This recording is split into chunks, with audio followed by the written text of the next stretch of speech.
Depuis déjà longtemps, voilà à quoi ressemblent les jeux mobiles les plus en vue en Chine.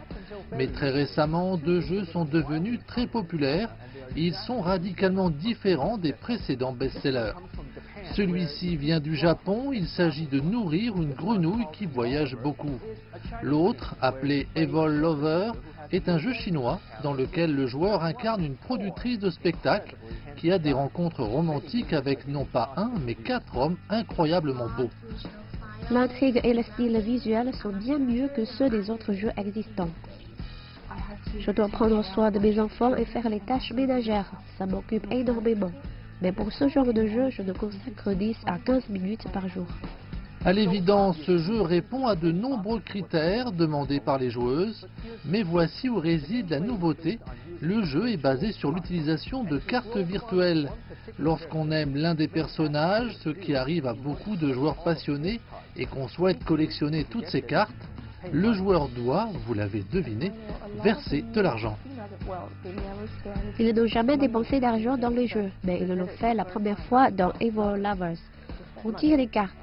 Oh, et on va aussi partager, regardez, j'ai tiré cette carte et on va la partager sur WeChat. En seulement 3 semaines, la joueuse Yang Xin a déjà dépensé 10 000 yuan.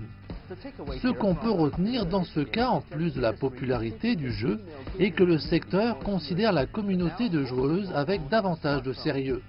Maintenant, la plupart des gens ont un smartphone. La moitié des joueurs du jeu mobile le plus populaire en Chine, King of Glory, est composé de joueuses. Nicky Games estime que le marché du jeu féminin doit être davantage entretenu.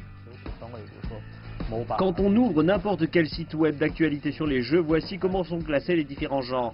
Les jeux de bataille, les jeux de guerre, les jeux d'action et les jeux féminins. Pour une part représentant environ la moitié de notre population, il n'existe qu'une seule sous-catégorie. Ce n'est pas équilibré. Elles devraient avoir plus de jeux qui leur sont consacrés. Cependant, il y a des choses auxquelles les développeurs devraient faire attention. Selon certains joueurs, les filles ont des habitudes de jeu légèrement différentes de celles des garçons. Beaucoup de joueuses ne seront pas aussi fidèles à un jeu en particulier que beaucoup de garçons. Les joueuses ont généralement leur propre communauté. Ces communautés, qui peuvent naître à partir d'un jeu, peuvent être transférées vers un autre jeu. La chose la plus fascinante est pour les joueuses. Si une ou deux pensent qu'un jeu est fascinant, elles feront de leur mieux pour promouvoir le jeu auprès des autres joueuses de cette communauté. Ainsi, la communauté entière changera de jeu. Autrement dit, l'évolution rapide des médias sociaux pourrait affecter le cycle de vie des nouveaux jeux. Cela signifie que pour rester en tête, les développeurs devront continuer à innover.